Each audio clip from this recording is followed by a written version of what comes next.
जब तक मनुष्य सत्य को स्वीकार नहीं करता, उसे असत्य से लड़ने की शक्ति प्राप्त नहीं होती। जब आप भोजन करते हैं तो क्या होता है?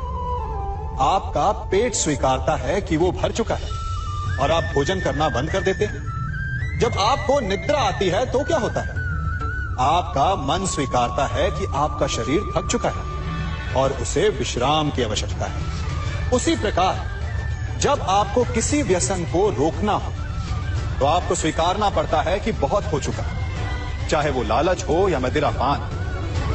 उस व्यसन का त्यागना तभी प्रारंभ होता है जब आप ये स्वीकार कर लेते हैं कि आप उस व्यसन के बंधक हैं। हम में से ऐसा कोई नहीं जिनकी परछाई उनसे दूर रहती।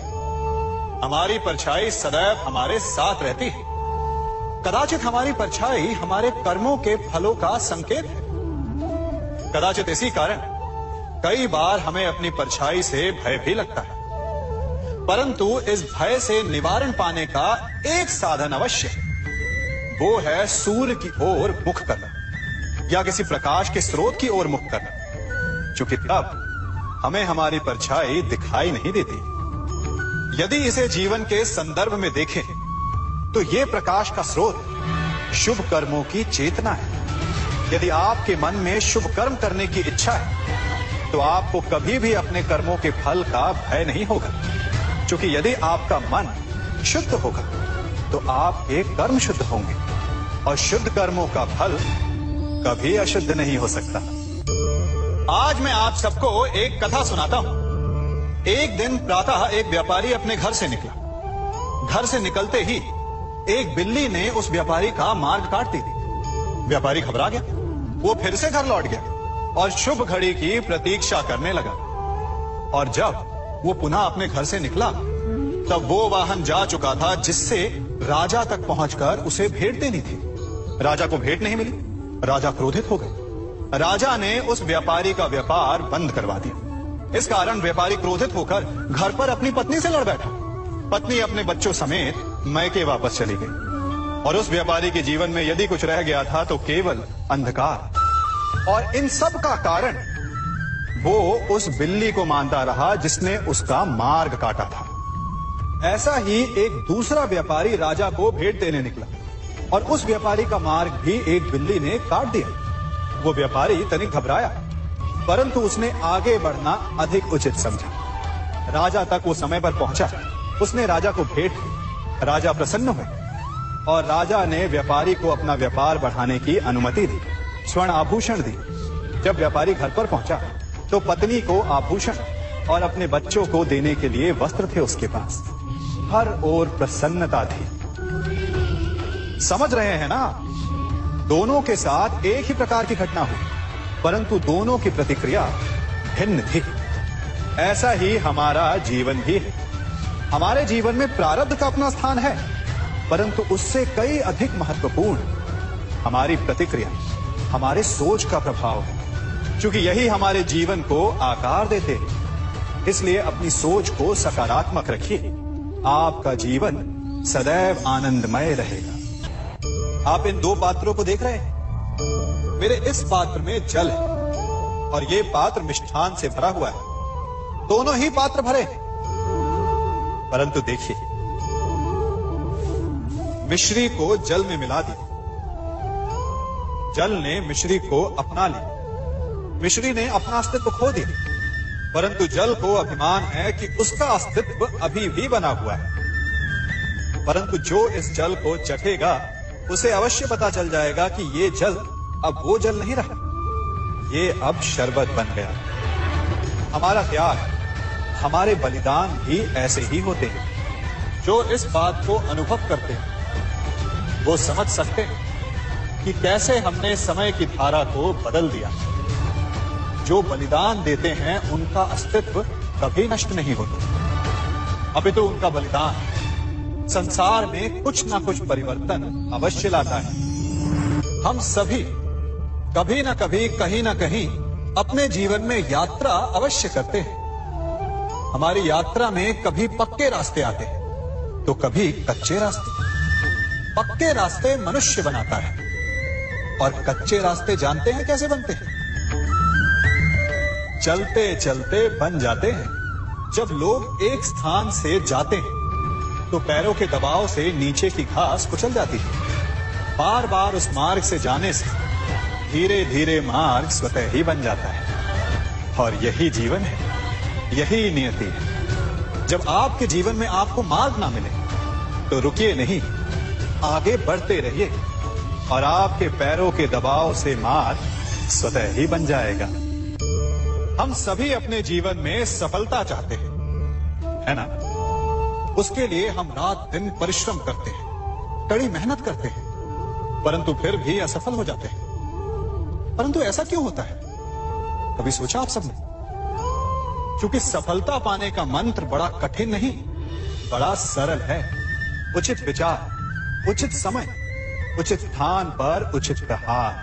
जब आपके विचार, समय, स्थान और प्रहार यानी परिश्रम उचित है तो सफलता आप ही को मिलेगी। जिस प्रकार एक लोहार लोहे से कुछ बनाते समय उस लोहे के सही ताप तक के आने की प्रतीक्षा करता है और समय आने पर उचित स्थान पर पर्याप्त बल से प्रहार करता है और लोहा आकार ले लेता है, ठीक उसी प्रकार आपकी सफलता भी आकार लेती है।